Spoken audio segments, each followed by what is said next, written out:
Good morning and welcome to Young Funds. It's 8 a.m. on the East Coast, and we have here with us this morning Trent. He's the former SGA president and currently serves as a senior senator.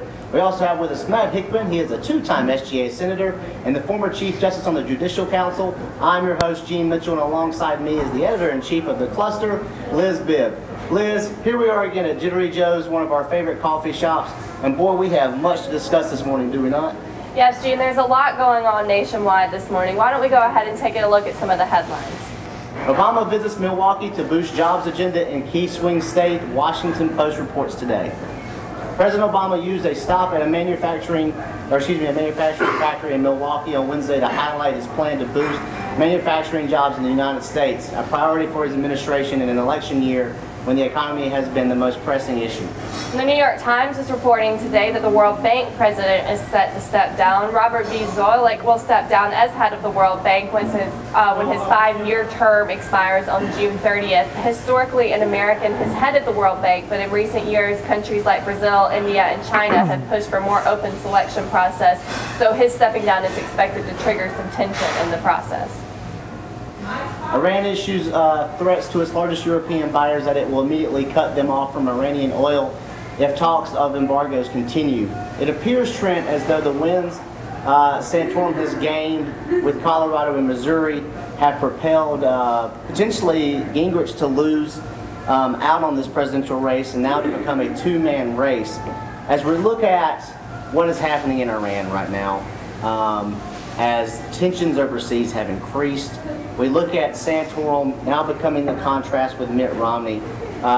Trent, what does this race to you look like it's going to shape up going forward? Yeah, Gene, Santorum has certainly regained some of the momentum that Newt Gingrich stole from him earlier in the season.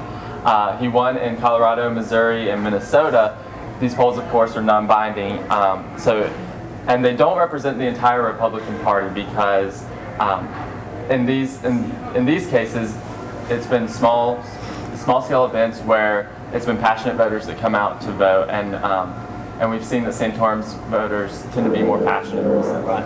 However, having said that, Santorum is certainly back in the media spotlight, and the media is giving him more attention now.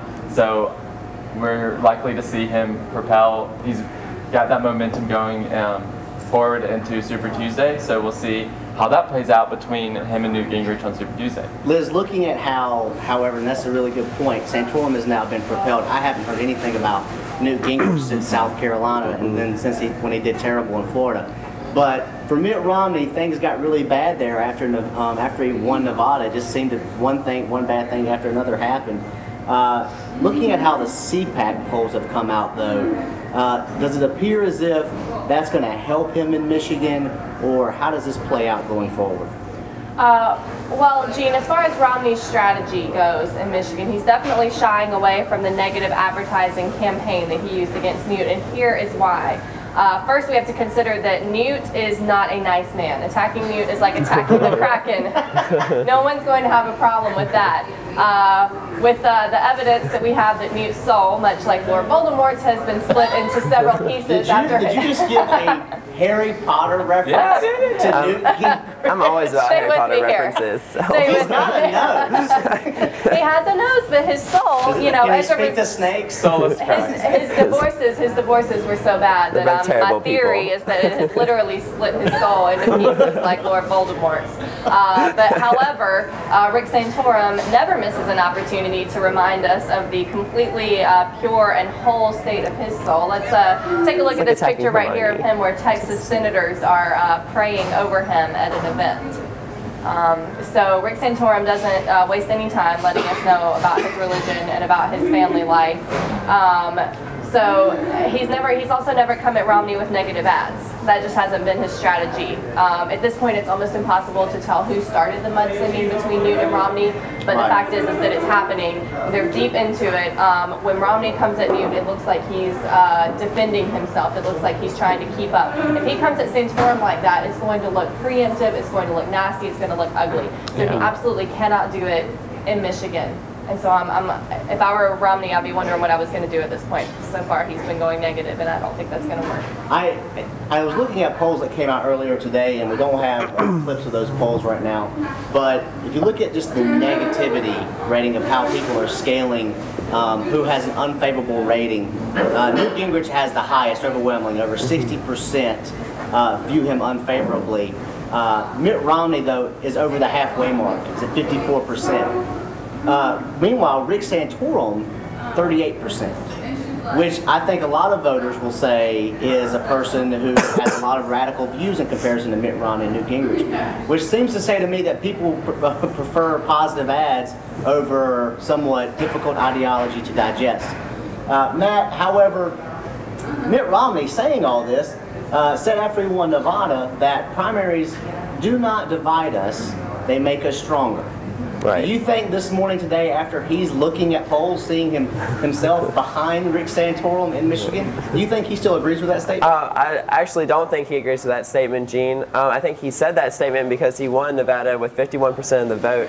And so that means that was a strong place for him to win at. And he just came off of winning several other key states, and he has been the front runner. So when he said that they're not divided, it meant that the Republicans are getting behind him. But as you can see, that's clearly not the case anymore. And so since Nevada, we have had Colorado, Minnesota, Missouri, and Maine, and Santorum has won three out of the four states. And so, like I said earlier, his speech was geared much towards him, and him remaining the front runner and being the inevitable nominee.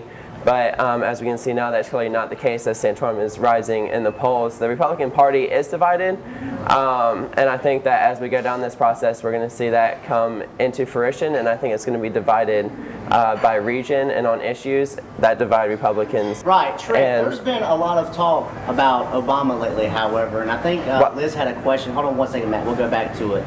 Ask your question, Liz, about what you wanted to talk about with Obama. Right, well, I wanted to talk about Obama's flip-flopping on the contraceptive Catholic Church issue. Why don't you tell us a little bit about what Democrats have to say on that? Yeah, big news recently.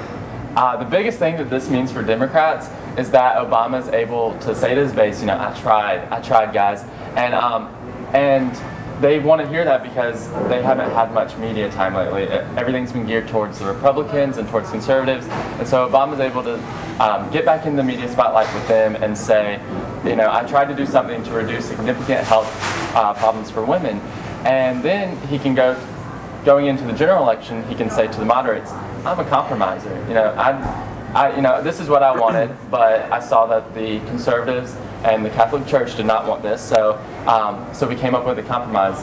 And that's going to work well because we've seen over the past few years a lot of Americans angry at Congress, angry at the institution, and really it's supposed to be a moderate institution, and I would say it is. Right. But they're angry because the extremes seem to have polarized our Washington politics. And so Obama, even though he is a Washington insider, can say, I'm not that kind of Washington insider. And that's going to work well for him. Right. Now, Matt, a prevailing view in this debate is that requiring Catholic businesses to provide an option for contraceptives in their health care plan is a violation of their First Amendment right to the freedom of religion. I'm assuming you have some knowledge of the First Amendment after 4 years of political science at Mercer. Based on that, would you say that that accusation is true? And also, I'm interested to know, do you think that this is about religion, or is it really more about business? Right. Well, first of all, I definitely don't think that's an infringement on your First Amendment rights, and particularly when it talks about basically freedom of religion and freedom to have religious liberties protected. In that, I was doing some research this morning, and they were talking about how the violation of religious liberties doesn't fall under things that are like best for the nation and falling on that, and that the government has a right to do what's best as a whole for the country, which is, in this case, protecting, I guess, even Catholic businesses will have to mandate that you can get that you have to as a right have contraception options available to them, and so under that general guideline, you can't really have a court case about it because there has been precedent in the past. And the court case I read compared it similar to taxes, and how just because you don't agree with where those tax money is going, you still have to support that you're collecting taxes, basically, in that sense. And so, but at the end of the day, I don't think that this is about religion. I think it's about business and government stepping in and mandating how businesses should operate and what benefits they can provide or cannot provide. And most Republicans don't support government interference with business, and this is an interference of the government. I find that funny that you say that the Republicans don't want interference, and I think we can all look at how Republicans have never cut health care, never cut Medicare, and so they're really not that small. The neoconservative system is something that totally repudiates the idea of small government. Yeah. But this race is really about, to me, the idea that Mitt Romney believed he could come into this race with a wide field and say, I'm going to win the Republican nomination with 30% of the vote. And the fact of the matter is, as you look at what has happened, he has won when there were many. But as we consolidate and there becomes a contrast, and that contrast has conceivably, to me, become Rick Santorum. And Rick Santorum has done that by pushing Newt Gingrich out of the race. Now, I do believe that it's regionalized. Absolutely. I think the Northeast is always going to be more of a Mitt Romney, moderate kind of state. I think the Southeast will always go for more social conservative issues, no matter how bad the economy seems to be in the South, which is astounding to me. The Midwest, more of a libertarian pillar. So we have these three pillars, but the problem is Mitt Romney is not the candidate that can consolidate all three pillars. In the past, Bob Dole, moderate, couldn't consolidate. You look at John McCain, moderate, couldn't consolidate. Mitt Romney will be the same thing. You have a question, Gene? Won't consolidate. Yes, I do. Well, I mean, the reason I think is because I hear this all the time. And so, I mean, you know, Trent, I want to ask you, like, what do you think, if you're looking at this race, do you see this as a trend of moderates being elected because they keep saying that they can, or they're the only ones that can win, they're the only ones that are not too extreme, but in the end, don't they lose anyway? Well, I want to go back to your regionalization because that's not a new phenomenon in American politics. Right. America has always been regionalized, so I don't think that it's necessarily an election killer. I will agree that Mitt Romney isn't strong enough to unite all of the bases. I don't think any candidate really in this field is going to be strong enough to unite all of those bases. I think it's just a bad year for Republicans, unfortunately for them. I'd be more interested to see how the regions pan out as we get closer to Super Tuesday and some of the other states. You know, right now we've just got one state from each region. Yeah. I want to see more states and see which way they go. So, you know, Super Tuesday may be split between Newt Gingrich and Rick Santorum, and maybe even Mitt Romney could get some down here, down in the South. I don't know if that's going to be the case. Let's see. So you're saying right now that the test that we've seen, South Carolina is not indicative of the South. New Hampshire is not indicative of the Northeast. Well, we have only these small portions. We don't have an actual frame of what the country actually looks like. In comparison to, say, what Reagan did, where he lost New Hampshire, but he took South Carolina and swept across. Right. I don't think this is the same type of election as when Reagan ran. Reagan was a conservative. Reagan wasn't a moderate, and No, it wasn't. And he was able to win the election, both the primary and the general election. I think that this is a different year, though. I don't think South Carolina is necessarily the decider of the Republican candidate. Yeah. Well, guys, sorry, I certainly don't want to cut you off, but we've been talking a lot about the primary, but I really want to bring up something else because we also have some other important stuff happening around the nation right now. First off, last week, Proposition 8 was overturned in California. What that did effectively was overturn the ruling that had been passed in 2008 that made it took away the right of same-sex couples to marry in California. That was overturned in a federal appeals court in California, and the language was pretty strong, as we can see right here. The specific language used was that the current ruling, quote, serves no purpose and has no effect other than to lessen the status and human dignity of gays and lesbians in California and to officially reclassify their relationship and families as inferior to those of opposite-sex couples. In the week since Prop 8 has been overturned, Washington State signed a bill into law legalizing same-sex marriage, and the New Jersey Senate has approved it. Not fully, but the Senate has given an okay on that. Both sides have apparently joined together to support same-sex in Washington. You know, I was married for 23 years to the love of my life, and he died 6 years ago. And I think of all the wonderful years we had and the wonderful fringe benefit of having 3 beautiful children.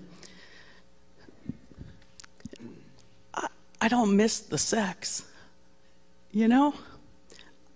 And to me, that's kind of what this boils down to. I don't miss that. I mean, I certainly miss it, but I don't, it is certainly not the aspect of that relationship, that incredible bond that I had with that human being that I really, really genuinely wish I still had. And so I think to myself, how could I deny anyone the right to have that incredible bond with another individual in life? To me, it seems almost cruel. You know, years ago, my daughter she was in elementary school. Many of you have met my daughter. She's a fabulous girl. She's wonderful. My boys are great too, but my daughter is just something special, and she was the light of her father's eyes. And she went to school, and there were some kids a whole group of kids just picking on another kid. And you know, my daughter stood up for that kid. Even though it wasn't the popular thing to do, she knew it was the right thing to do. And I was never more proud of my kid than knowing that she was speaking against the vocal majority on behalf of the rights of the minority. And to me, it is incumbent upon us as legislators in this state to do that. That is why we are here.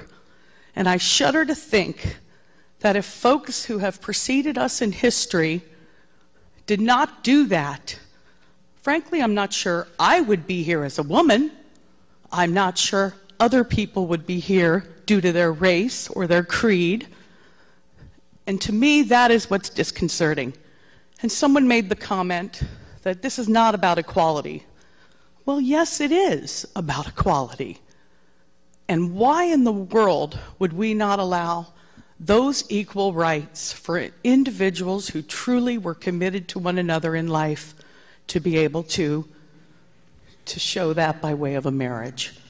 Matt, it's pretty evident that we all agree that Prop 8, I think we all agree that it's unconstitutional. But what arguments are given against the position that Democrats and Republicans have given that it's not unconstitutional? Right. Well, unfortunately, in the script I didn't address that question, but I highlighted what Republicans and Democrats are saying about the issue and the problems that they have with it. And so just to highlight some things, Mitt Romney said that today unelected judges cast the will of the people of California who voted voted to protect traditional marriage. I believe marriage is between a man and a woman, and as president, I will protect traditional marriage and appoint judges who interpret the Constitution as written and not according to their own politics or prejudices. And then Newt Gingrich said that this is just another example that Americans are being exposed to radical overreach of federal judges. So basically, after looking at those types of quotes, you can see the arguments that one argument that Mitt Romney is making is that the judicial circuit is going against the goodwill of the people. But I would argue that so his argument is not a constitutional right. It's not it's a popularity argument, and that goes against what I believe, in that it should be an independent body and judge regardless of what's popular. And to me, I think that the rights of minority groups should be protected, and that's what this country is built on. And that what the quote that Liz said earlier about that it's just making gay rights and gay issues and gay families just not. They're being discriminated against, and so under my reading of the Constitution, it is unconstitutional because the Constitution is for everybody. Prop 8. Prop 8, yeah, Prop 8 is unconstitutional. Sorry, Prop 8 is unconstitutional because the Constitution is for everybody, not just those that are historically in the majority. And that language that you mentioned earlier, that's some really strong language. So something a lot of people have been saying is that President Obama has remained relatively silent on the issue since it happened. Now, Trent, why do you think that is? Do you think that that's because it's election season and he's afraid of what Republicans will say? What do you think? What was the last thing that President Obama said about gay marriage? I think he said that his position is evolving. Yes, It's evolving. And he's been purposefully vague on the issue. I've seen him speak at LGBT functions, and they ask him straight out, will you answer this question? Do you support gay marriage? And then he's been really vague about it. He said, I'm not going to give you an answer on that today. And every time he's pressed, he doesn't do that. But you know, that certainly is angering many in his base right now, going into the general election. He's a very calculating guy, though. You know, we've seen that throughout his presidency, and this is just one of those issues that he's calculating. Is he going to come out and, I think he does support gay marriage. I think he'll eventually, you know, we've seen him overturn once he's DOMA. been elected again, right? Yeah. I don't know. Maybe he'll come out during the general election and say. That'd be a bold move. It would be very bold move. And he's been very good at calculating these types of things before. Well, we've already seen that the campaign has shifted dramatically from economic issues. We're not talking about economic issues. Yeah, that's weird. We've been talking a lot about First Amendment issues. And so, Trent, I want to learn from you. Explain to me how gay marriage is not a First Amendment issue. It's not a constitutional issue. And yet, however, the HHS ruling in which we, to mandate that businesses have to offer contraceptive options for its employees, not churches, but churches' affiliations like charities. How are those two things not, in my mind, I see them the same. How are they not the same? Okay, well, historically marriage hasn't been a First Amendment issue. It's been a 10th Amendment issue. We haven't heard so much about that this election season, though. So marriage licenses are awarded by states, and so many Republicans or conservatives, Republicans, not. Yeah. Not all Republicans are conservative. Right. It's okay. I'm still learning that. Okay. Many conservatives have argued states' rights, and so that states have the right to decide who marries in their state. And then when it comes to gay marriage, though, the flip side of that coin is the full faith and credit clause, and which says that states have to honor the laws and the licenses awarded by each state. That's right. And so that's what we've been seeing play out, but not in this primary. And, we haven't heard much about 10th Amendment issues regarding marriage. Let's see. Well, Gene, why don't you answer your own question? What do you think about this? Go ahead, Trent. Go ahead and finish up, and I'll respond. You mentioned the HHS ruling, the Department of Health and Human Services ruling. Yeah. And so what many of the arguments have been is that since the government issues licenses, right, that's it's a government issue, but religious entities is what's going on with the Department of Health and Human Services. So we're separating government and religion. With all due respect, and while you can make an argument that it's a 10th Amendment issue, that would be a good argument if it were, say, 1848 before the 14th Amendment. When since then we have implemented every single amendment that includes the Bill of Rights through the Due Process Clause of the 14th Amendment. And so when you're looking at, and basically for all of you at home, if you don't understand, what that means is that before the Constitution only applied to the federal government, and then some people said, that ain't right. What it should be done is down all the way to the state level. The state shouldn't be infringing on my right to bear arms, my right to my own religion. Now, that doesn't mean that the government can't tell you what you can and can't practice. As a matter of fact, they've done that a good amount of our history. You can't smoke peyote. You can't perform bestiality. For all of you that are fans out there of that, I wouldn't advocate for it. Polygamy's out the door, but that doesn't mean that you can't do what you fundamentally believe.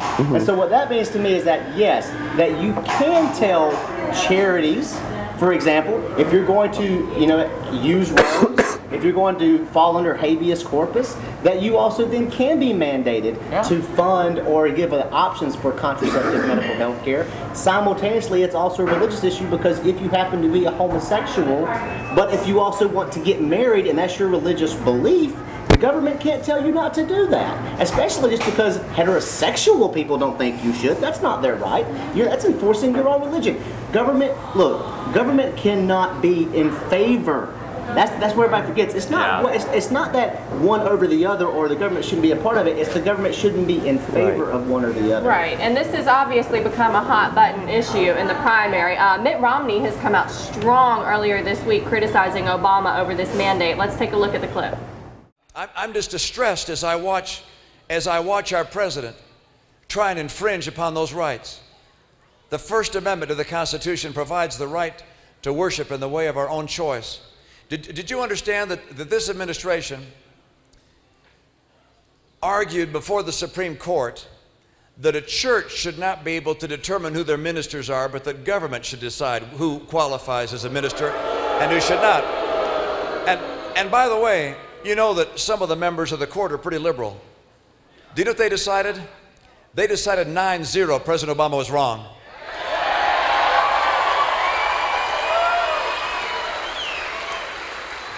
Just this last week, this same administration said that churches in the institutions they run, such as schools and let's say adoption agencies, hospitals, that they have to provide for their employees free of charge contraceptives, morning after pills, in other words, abortive pills, and the like at no cost.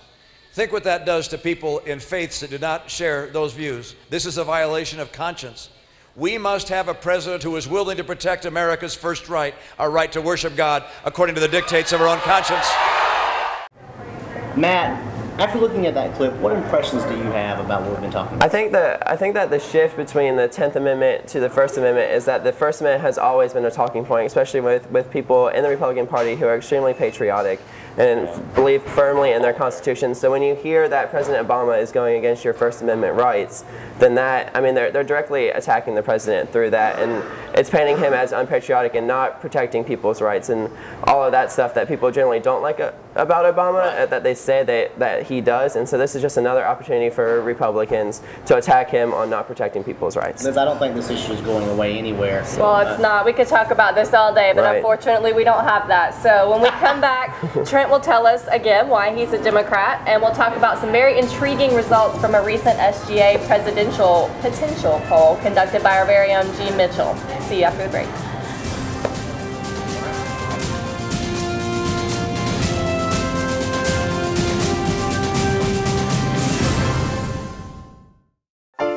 My name's Jamie Lopez, and I just won a Wii by designing a shirt for Mercer 99.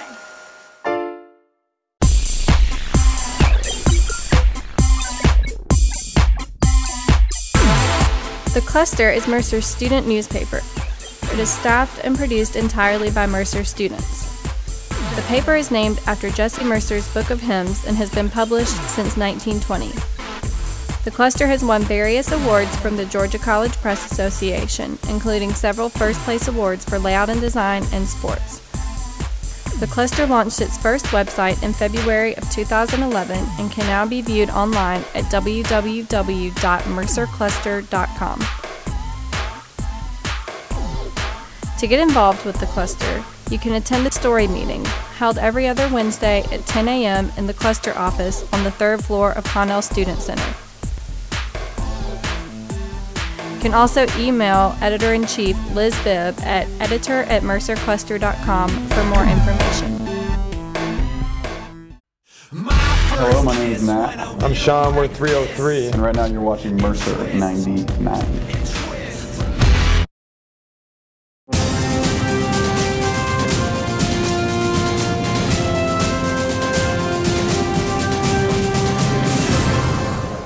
Welcome back to Young Puns, everyone. It's 8:30 and it's time for us to take a look at some more of the headlines from today. Callista Gingrich tests herself in public speaking role, reports the Washington Post.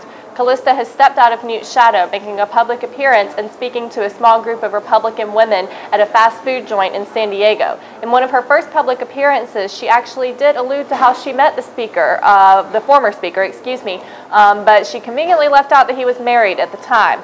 Congressional negotiators reached tentative deal on payroll tax unemployment benefits, reports the Washington Post. Congressional negotiators reached a tentative deal Tuesday to extend a payroll tax holiday, extend unemployment benefits, and also extend Medicare payment rates for doctors, while finding more than $50 billion in cuts to reduce the effect on the federal deficit. A deal also means that doctors would not see a drop in rates paid by Medicare, according to senior aides in both parties. Finally, an inmate reportedly set the deadly Honduras prison fire, reports the LA Times. Honduran officials have determined that the fire that killed at least 272 inmates in a prison in Mexico City, Honduras, was set by an inmate who set his mattress on fire. Although there are only 272 deaths reported right now, officials expect the death toll to reach over 300. President Obama is now beating the Republican field in his ability to gain money. That's right, he is gaining funds at record rates. He recently pulled a 180 in his decision to accept super PAC money, which brings us to why I'm a Democrat. Democrats know what to do to win, and that is copy Republicans. President Obama has been slamming super PACs for some time now, but when he sees all the money Republicans are able to rake in, suddenly they aren't so bad. There's some change we can believe in.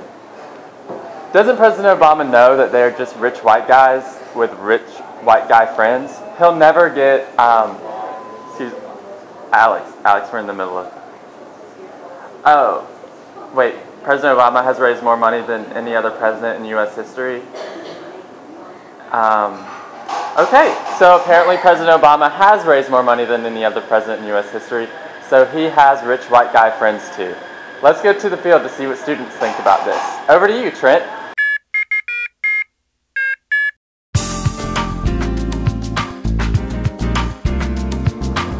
Thanks, Trent. We're in Mercer Village on Mercer University's campus. I'm here with Sean Kennedy, a senior at Mercer, here to tell us what he thinks on the issue. Well, I think it's kind of sad to see President Obama have to, you know, give in to, I guess, some of his moral standings, and he has to, you know, finally use super PAC money to actually win the election. But on the other hand, I'm really hoping to get some free Obama branded cookware out of it. So I heard he's raised upwards of $1 billion, and I think I really pity any person in America who's going to be watching TV over the next 6 months, because it's going to be a barrage of negative ads constantly 24/7. And so I heard that there's a new deficit reduction plan for Obama. I heard he's just going to buy all the debt with his campaign funds. I think that's a really great future for America. So Sean, President Obama seems really adamant that every American should have the Obama spatula. So let's go back to that cookware bit. What do you think about the spatula? Well, I mean, I like the spatula and all, but what I'm really going for one of those Michelle Obama, like, lean grilling machines, you know? Yeah, I mean, if you want to cut childhood obesity, that's a great place to start. I say that they should, you know, give them out for free to every family. Why not? And it has Michelle Obama's face on it, so it really lightens up the kitchen. So Sean, you recently donated to Obama's super PAC, right? Yeah, actually, I maxed out all 4 credit cards I have. Yeah? And the reason I did that is because I really hope Obama is going to have a better, like, you know, debt reduction plan for citizens. You know, if you're in a lot of debt, he'll just, you know, get rid of it. So I figured, you know, if that's going to happen, I might as well donate all the money I don't have to him. Sounds great to me. So what do you think about the use of super PACs in the Republican primary so far? Well, it's definitely been a game changer. You know, Mitt Romney used it to, you know, beat up on Newt in a lot of different states. But actually, Mitt Romney, I heard, has a new super PAC that he, of course, is not affiliated with in any way. But its name is This Is My Son's Trust Fund. So I kind of feel bad for the little Romneys. I heard about that. Yeah. That sucks, but you gotta do what you gotta do. Not big on selection. Not big on family values, it seems. I know, right? Jeez. With the increase in popularity of super PACs, there's been a whole industry grow around creating new ones. I hear you're part of that industry now. Yeah, actually, I help create names for new super PACs. We've just got, like, you know, it's about 10 college students sitting around the table, and all we do is come up with names like, you know, Restore America's Future, like, you know, Take Back America from the Republicans. We try to, you know, make it simple yet catchy. And, well... What's your favorite? What's my favorite? It's probably going to be I Love America, and if you don't, then that's a problem. I think I'll use that right now, actually. I'm going to run back to the office.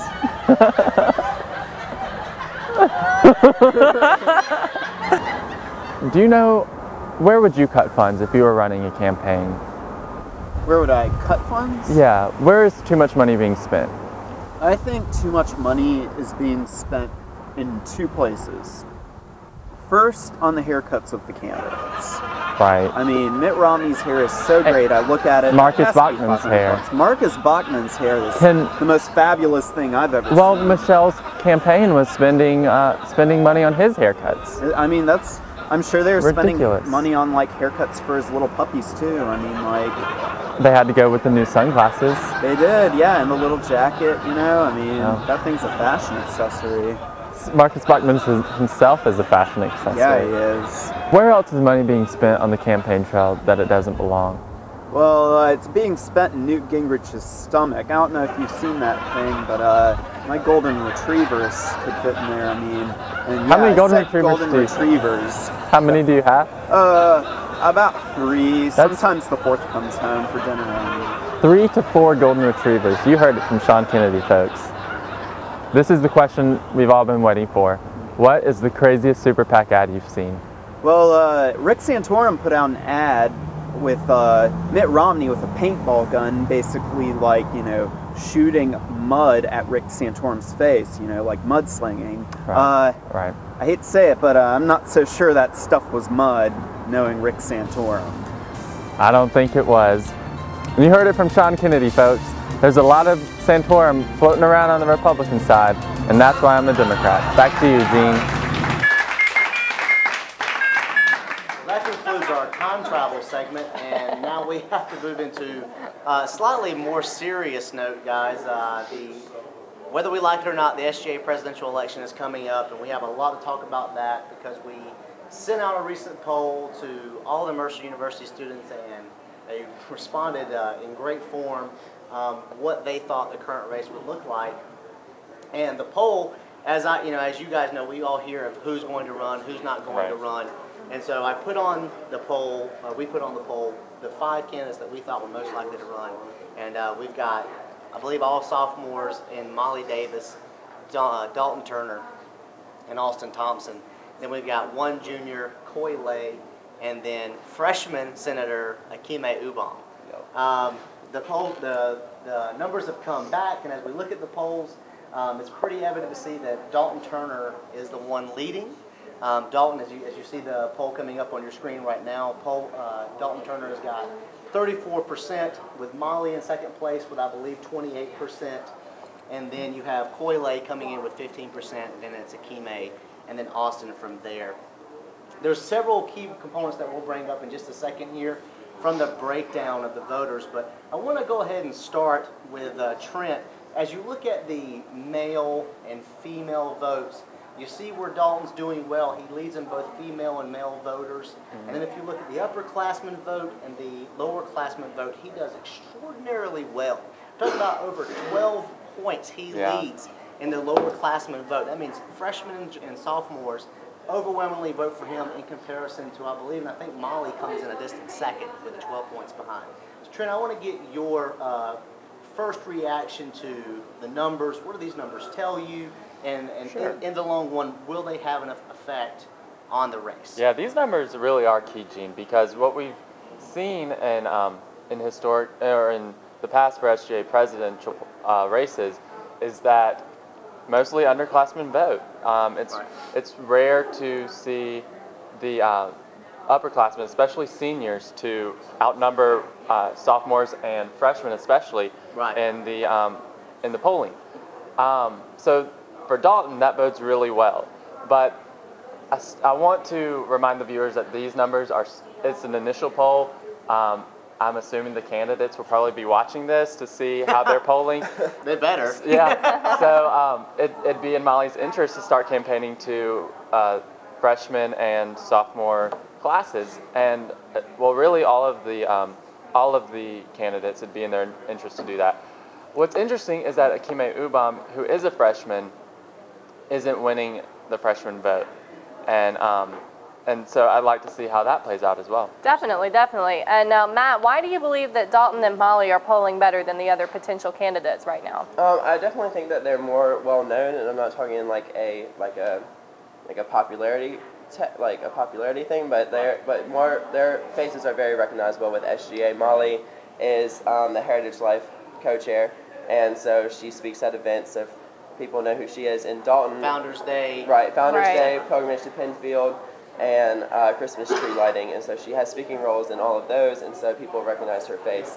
And then when it comes to Dalton, he's on the Making Connections committee, so he's in charge of Taste of Downtown. He works heavily with the athletics department, and so generally they have more experience on SGA. He does things at basketball games, doesn't he, Dalton? And he announces at basketball games, so they have more experience on SGA, which means they're more visible on campus, so I think people are able to recognize them as potential candidates more so than a freshman and Austin, who's new. But we got to look past, and I do think polls are important, But Liz, as you know, as this race begins to unfold, these candidates are going to have to answer some serious questions that face Mercer's student body. The recycling issue on campus isn't going to go away, even though some legislation was passed. There's still huge leaps and bounds between us and other universities. According to the survey, and this is probably to me one of the most interesting questions that was answered, because the question on the poll was, what is the #1 issue candidates need to address as president? Not which issue is most important, which are two different distinctions. And the #1 issue addressed, that needs addressing on campus, is safety. How do these candidates need to frame what they're going to talk about, and how do you think each one of them will talk about these issues? Well, something that goes along with safety is definitely a parking issue on campus. I've said it before and I'll say it again. We do have a parking problem on campus. I understand that our campus is not UGA, and so that we're very fortunate that we are able to walk from parking. What's unfortunate is that some of the parking is in what I would personally feel as a woman by myself at night, an unsafe area. And I'm sure I'm not, according to the results of this poll, I'm not the only one who feels that way. So that's something that's going to need to be addressed. So we have parking. We have parking. I'm just saying a lot of it is not in necessarily the safest area if you have to walk a long distance from your car by yourself at night and you're a woman. And another issue that was not on the survey that I think candidates are going to need to address, particularly with football coming up. Now, I know whoever's elected immediately next term is not going to have to deal with this, but if they're a two-term president, they will. And we have sophomores that have the potential of being two-term presidents. And that's what we're going to do about the dry campus versus wet campus issue, particularly with the stadium coming on, particularly with the lofts encroaching on campus, which are already wet. We're sitting here right next to Ingleside, right next to Friend Cars. You can drink at both of those establishments. Margaritas. Margaritas is a good point. Full bar margaritas. And we've heard this a lot about the wet campus a lot. If you remember when we were at the presidential roundtable, I think we were all there the last one, and then we were asked for each, I think it was a representative of each table. Yeah. And the issue that just keep coming up was, it's time to move to a wet campus. Right, and I don't think any of this is coming up because, well, it's no secret that college students like to drink, okay? Well, it's not, but I don't think that's why. I don't think that's why. Remind everyone, there was a poll taken of senior capstone classes a few years ago, and the outcome of that poll was the majority of seniors at the time felt that Mercer should remain a dry campus. That's so interesting. we keep bringing up that campus wants to turn wet, and we saw it among our student leaders at the President's Roundtable. Right. I don't know that that's necessarily a campus-wide And that's a good point, Trent, because I think what is the responsibility of the administration to do is to do what it is that their constituents want. I think it's a question that should be asked. I think it's a question that should be asked. As a former Chief Justice, talk about this. Is it because, and Liz, I think may have misspoke, I don't want to say that you didn't. It's not that students want to drink, it's just that we don't want to get in trouble if we drink. That's what I'm saying. Well, generally speaking, people do not want to get in trouble. They don't want to come before the Judicial Council. But the policy, because I've talked to the former Associate Dean of Students and the Dean of Students about this issue. Jeremy Bam, right? Jeremy Bam, correct.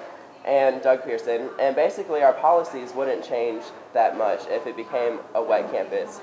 It would, anyone under 21 would not be alled to drink. Of course, absolutely. Anyone over 21 would, and I think there's pros and cons with that. But I think at least from our office, what a problem runs into is that I think we're going to see an increase of people getting caught drinking on campus because it's going to be more pervasive, and I think that is an issue that needs to be addressed too in this. But overall, I think it's a good thing, especially for Greek Row. We can, Greek members can actually utilize that space to have, band parties and use their houses for. It's a safety issue. It goes back to the safety issue. It does. That's important because the way it is now, Greek chapters have off-campus parties. It's dangerous. It is dangerous. It's maybe it's not something that we want to do.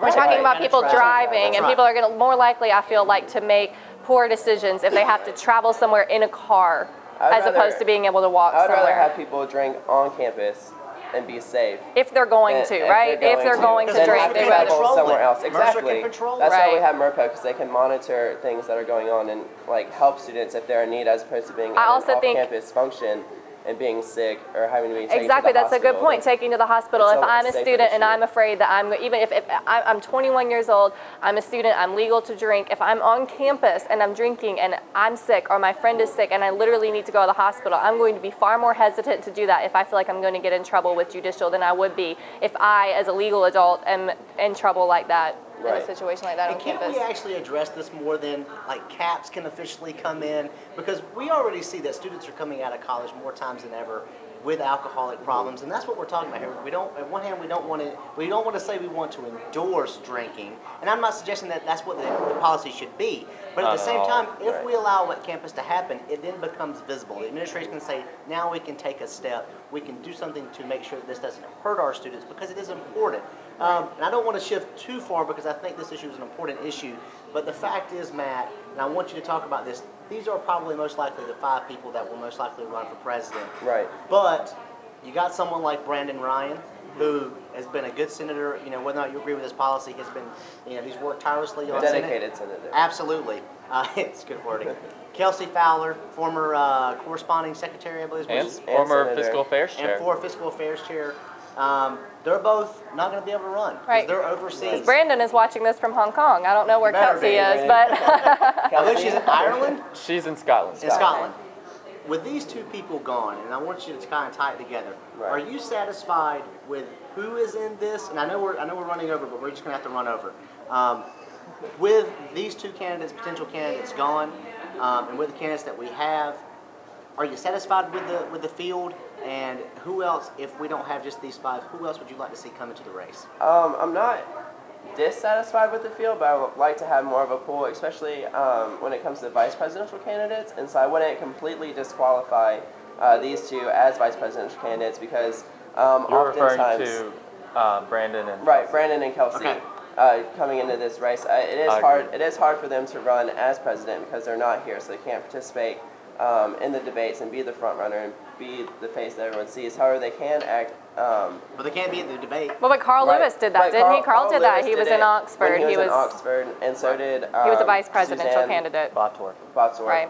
A few years ago. So people who do study abroad have run as vice presidential candidates. So I'm not disqualifying them, but I would like to see them step up and maybe. I know they can't run for president, but it would have been nice that way we could have a junior, more juniors are running in this race is what I would like to see. Trent, you know as well as I do, unlike presidential races and gubernatorial races, the vice presidential pick in SGA politics matters. Oh my God, yeah. Definitely. I would say that sorry, do you have a question? Yeah, my question is, who is probably the most sought after VP pick from all these candidates? Well, I don't know the answer to that, to be honest. I think. Do you think Molly asked Dalton to be his VP? I don't know. Maybe there are rumors that they asked each other. I wasn't part of that conversation. That'd be interesting, wouldn't it? Be a woman with a man VP. But here's the thing. I would say when I ran for president and throughout my presidency, my vice presidential pick was the most important decision I made. But like not only who to run with during the campaign, Shannon Giddens, to get a good ticket to win the election, but that's a long year if you're working with somebody who you can't work with. And vice Shannon and I, have a huge role too. They do. They have a huge role in SGA, and Shannon and I worked really well together. And so I'm glad that she was able to serve as my VP. Absolutely, absolutely. Well, we've only touched the tip of the iceberg as far as elections go, but unfortunately we're running short on time. So we're going to take a short break. When we come back, we'll have an exclusive interview with Gene and Dr. James Caesar from the University of Virginia. See you when we return.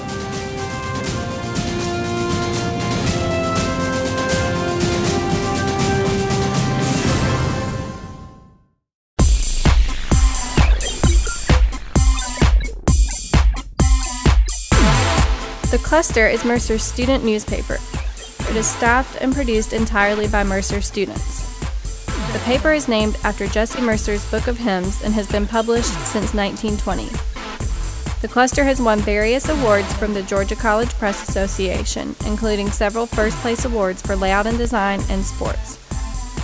The Cluster launched its first website in February of 2011 and can now be viewed online at www.mercercluster.com.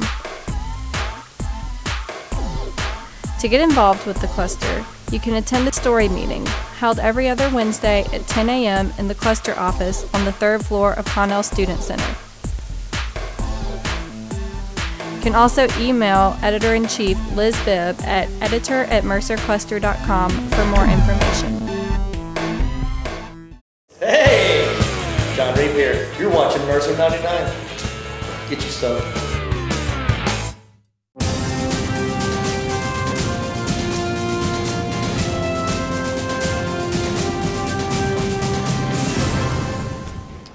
Well, we're here with Dr. Caesar. Dr. Caesar, thank you so much for meeting with us today.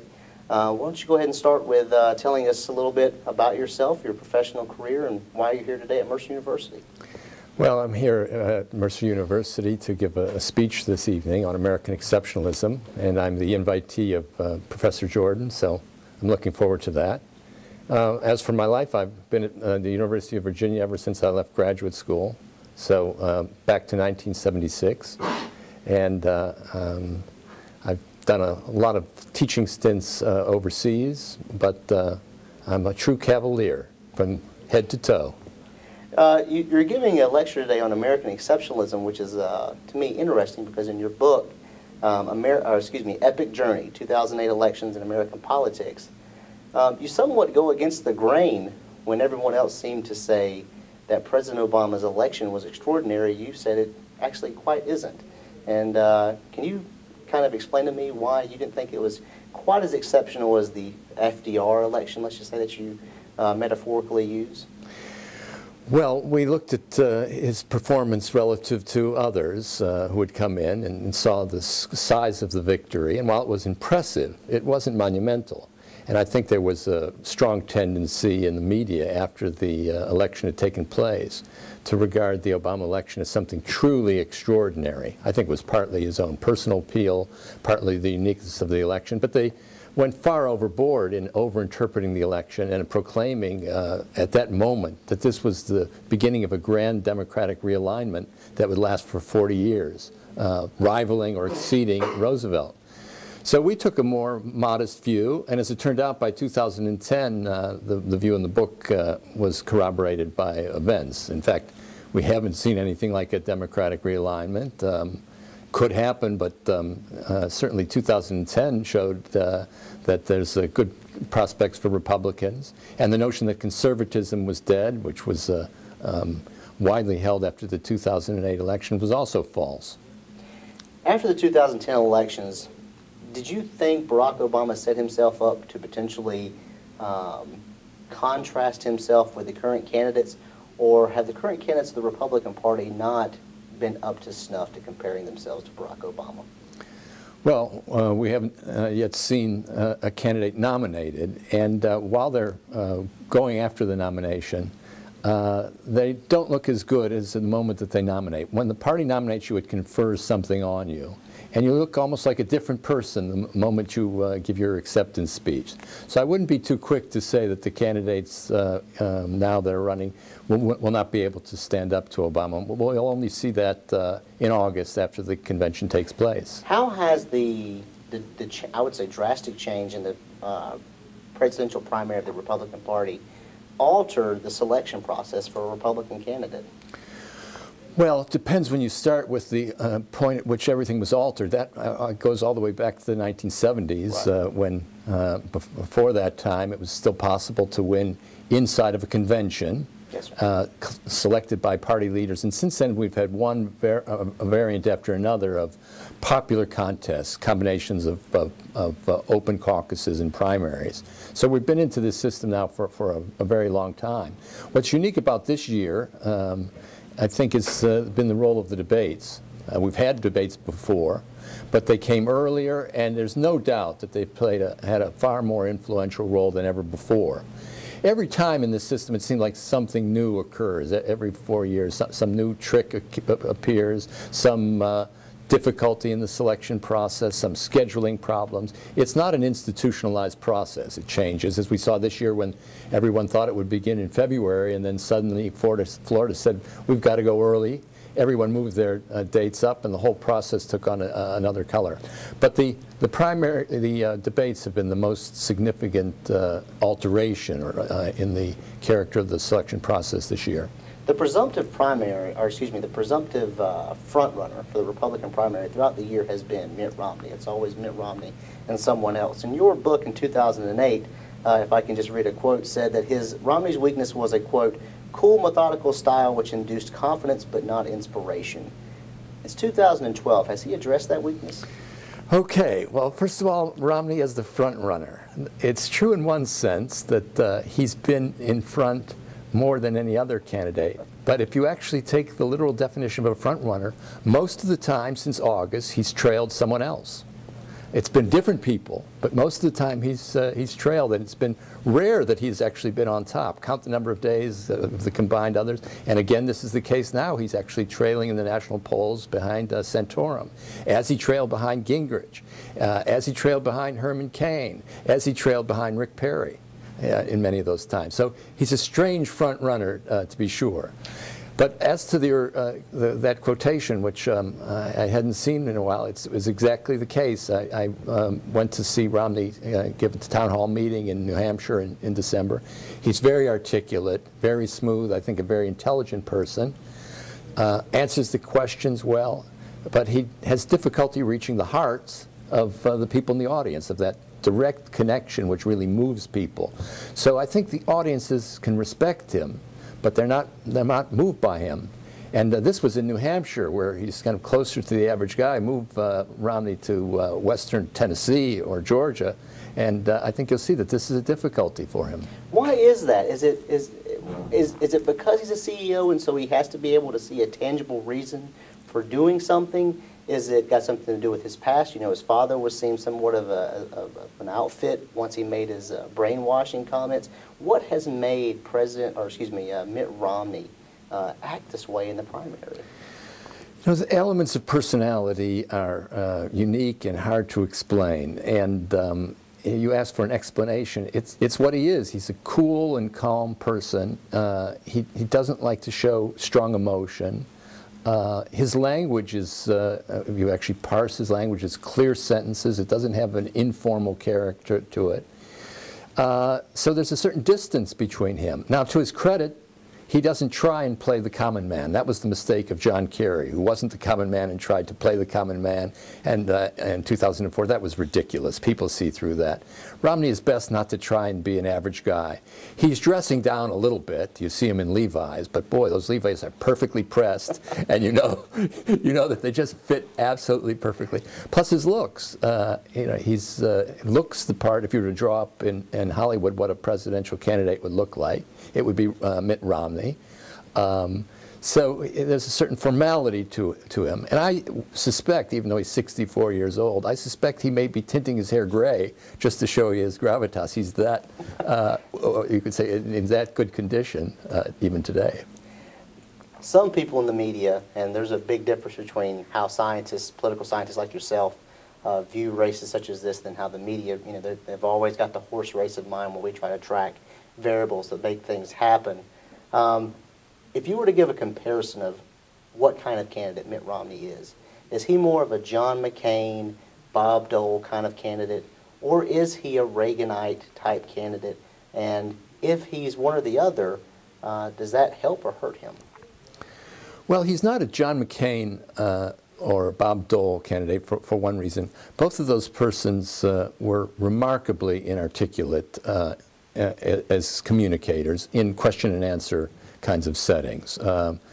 McCain less on foreign affairs, but on domestic issues and the economy. He just didn't have a good, smooth control of the vocabulary and stumbled.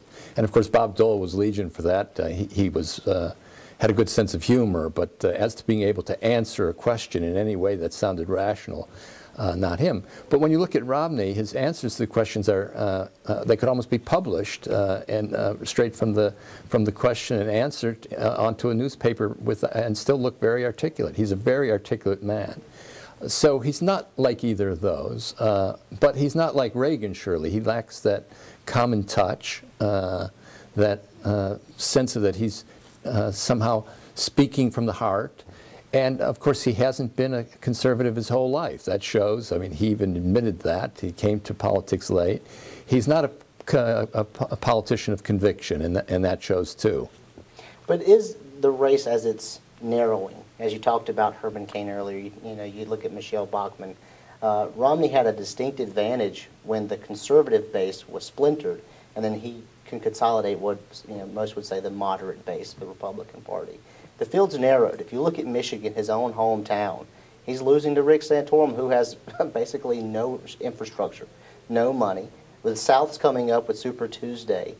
What makes Mitt Romney believe that he or any person looking at this race, what gives us sense of security that he could actually win this race? You're speaking of the election or the nomination? I will say the nomination. Yeah, the nomination. Well, this has been the dream of all the non-Romneys, is that they could clear the slot of non-Romney and be the sole non-Romney, and therefore collect all the non-Romney sentiment. And until now, and maybe even yet today, no one has quite been able to do this.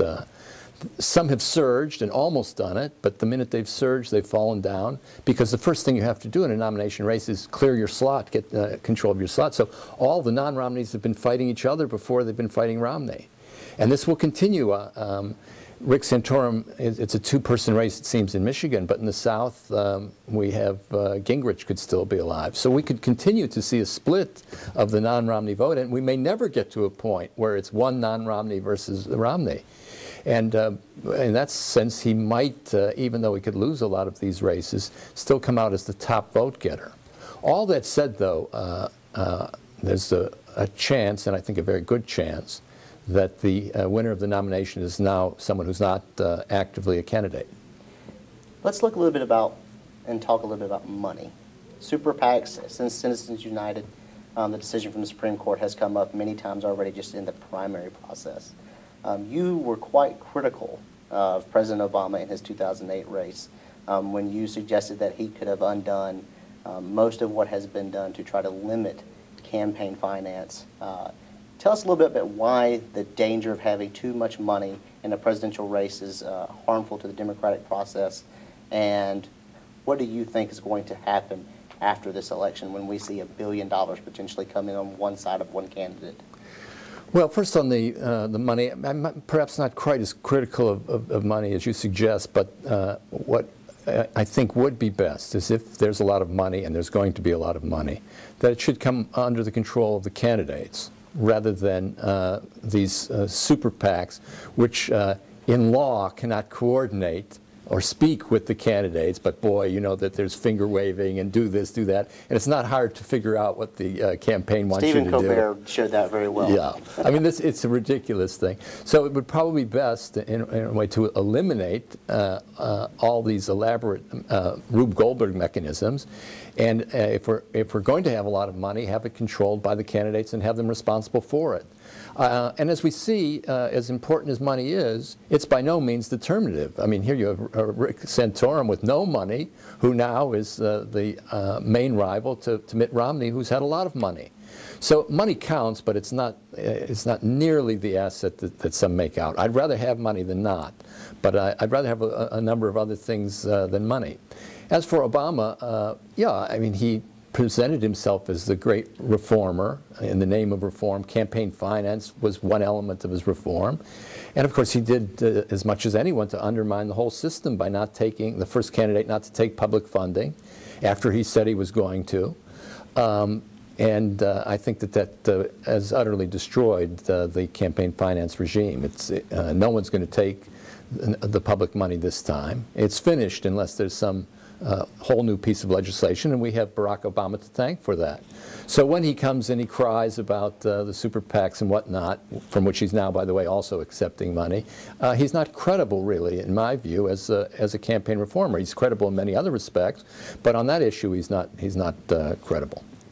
Will the super PACs, because we've seen them take effect somewhat, we've seen Newt Gingrich's campaign go on much longer, what do you think has had more of an impact, the super PACs or the proportional representation in this primary race?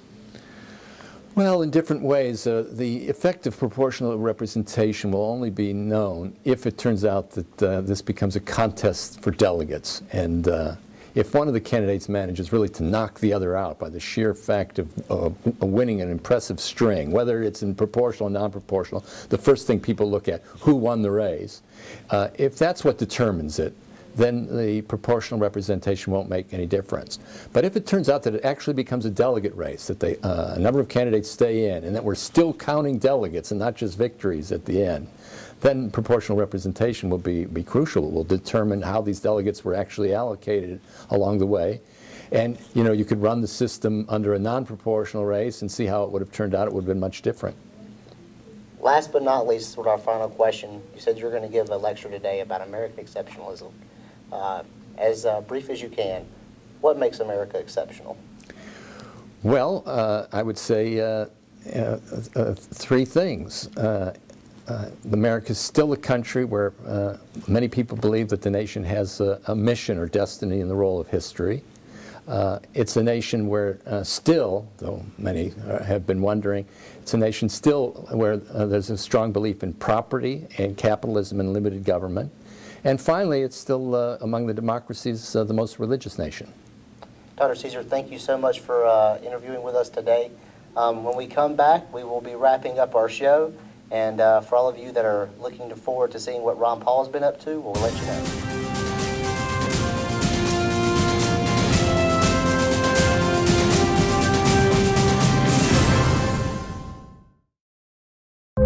You know when you said, "That's so gay," you probably thought it didn't matter.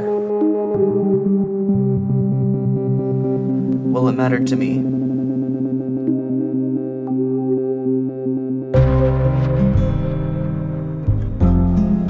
Nine out of 10 lesbian, gay, bisexual, and transgendered students report being harassed at school in the last year.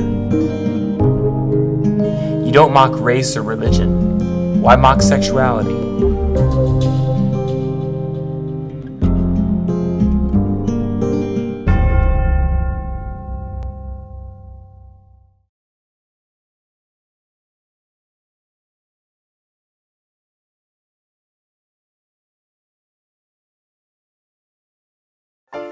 My name's Jamie Lopez, and I just won a Wii by designing a shirt for Mercer 99. Hey! John Reeve here. You're watching Mercer 99. Get you some.